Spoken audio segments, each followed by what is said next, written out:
दोस्तों कुवैत की एक बड़ी अपडेट आ रही है। कुवैत से इंडिया के लिए एयर इंडिया एक्सप्रेस की डायरेक्ट फ़्लाइटें कुछ शहरों के लिए बंद करने का ऐलान किया गया है। पहले गोवा के लिए एयर इंडिया एक्सप्रेस ने ऐलान करके कहा कि गोवा के लिए कुवैत से डायरेक्ट फ़्लाइटों को बंद किया जा रहा है और अब कोझिकोड और कुन्नूर के लिए भी कुवैत से डायरेक्ट फ़्लाइटों को बंद करने का ऐलान कर दिया गया है एयर इंडिया एक्सप्रेस की तरफ से।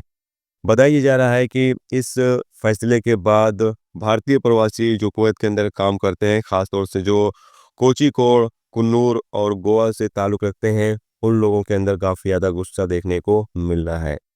पहले उन लोगों को डायरेक्ट सुविधा मिल जाती थी, डायरेक्ट वो अपना सफ़र कर लेते थे, लेकिन अब उनको कनेक्टिंग फ़्लाइट लेनी पड़ेगी।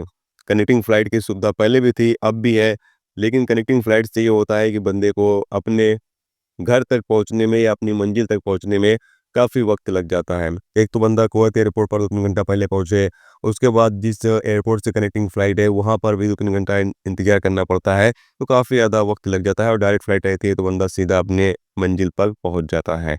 तो इसीलिए कुवैत के अंदर जो प्रवासी हैं, भारतीय नागरिक हैं, वो गुस्सा इसलिए कर रहे हैं कि एयर इंडिया एक्सप्रेस की फ़्लाइट ने क्यों आखिरकार ये फ़ैसला लिया है। लेकिन एयर इंडिया एक्सप्रेस की तरफ से इस बारे में कुछ जानकारी नहीं दी गई है। तो एक बड़ी अपडेट आ रही है, सोचा आप दोस्तों को इसकी जानकारी दे दी जाए।